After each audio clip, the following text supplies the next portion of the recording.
last week off. I'm trying to get my brain into just writing for a while. I really need to do a lot of writing. I've got 3 projects underway, and it really takes a lot of intense focus for me to write because it's not my best means of communication. And I struggle with it a little bit. So just so you know, you might struggle with something. You got to fight through it. And I started, studying. I'm studying a whole bunch of things. And I just want to encourage you. I had someone ask me, I got like 3 books. I haven't finished a book in a while. I'm reading all these different books. I said, well, I got 8 open. I think we got to stop making our goal just try to finish a book and more make our goal trying to be productive and learning every day.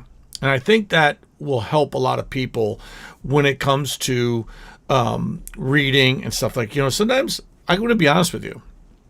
I have probably 8, 9 books in here that I've bought that I haven't read yet. They get in this stack of books. And what happens is I'll buy them. I got one in the mailbox, but it's raining out and I can't get it. And I'll buy it. And, I might not read it right away. I just felt like I was supposed to buy it and I stack it. And then, I've had a book one time for 4 years before the Lord said, pick it up and read it. The guy who wrote the book had actually given me his number. And I didn't ever met him. A gentleman who bought the book for me. The guy put his number in the phone book and said, give me a call. 4 years went by. And this is how the Lord works in divine appointments. 4 years went by.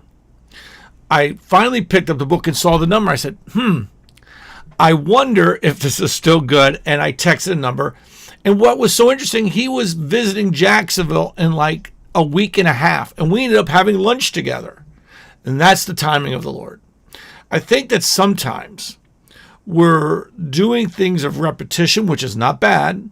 But sometimes and by the way, this is the danger of all of us. Okay, because we have things we have to do.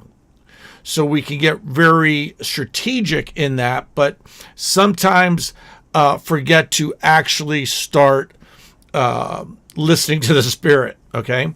So I want to encourage you that if you're one of those people that has books laying around, my question is, are you picking up something every day and learning? Are you reading from your Bible every day? I really think everyone should read the Bible all the way through once. I really do. I think that's I've done it. I just bought another Bible of another translation so I could do it again. I don't try to read it through in a year anymore or anything like that. I'll just make that a goal and I'll keep that tab going through that Bible. But I might not read out of that Bible every day. I just try to get something done a lot of times. All right, now, and then there's those specific things.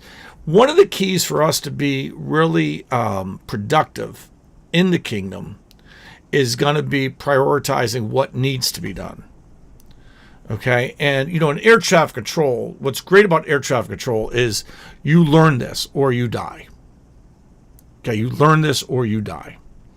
You had to learn on the spot how to prioritize things so that you could sit there and manage very busy sectors. And if you can't do that, you can, what we call, get tunnel vision onto one specific section of your scope that isn't a priority instead of scanning the whole traffic and knowing what's coming up and going. Air traffic controllers, really good controllers, I think are like chess players, even though I've never played a lot of chess, but they have to think 5, 6, 7, 8 moves ahead. Many Christians, I feel, they think about something to do, but they don't think 2, 3 moves. In other words, okay, if I do this, what am I going to do with that? What's my result of this? And I know we think that we're not going to know everything.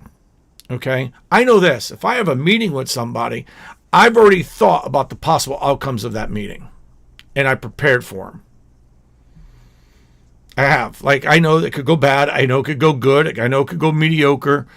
I prepared for it. I've thought about it. All right. The Bible talks about counting the cost and all these things. I would suggest that, and I'm doing this in Arise Institute where I'm teaching on leadership principles and just doing a couple interviews and talking to people. I find that a lot of people they don't have goals. They don't have a vision. I just heard Chris Valentin teaching out of Proverbs again, My people perish for a lack of vision.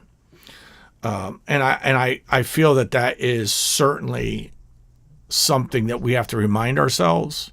Here at the Gate Church, what's our vision? Well, I dropped it. By the way, if you go into the Gate general message app, on our app, go into the messages, scroll up, you'll see Gate Vision. You need to look at that. You need to look at that and understand what our vision is at the Gate Church. And then you need to commit with us and help us do it. Because even though I can have a vision, we can't get anything accomplished unless we're all pulling in the same direction. And vision is key for us getting something truly done. God bless you. I hope you have a great day. Be encouraged. And I'm going to talk about next time. I'm going to talk about, vision for your family and how to have that vision. We'll talk about that.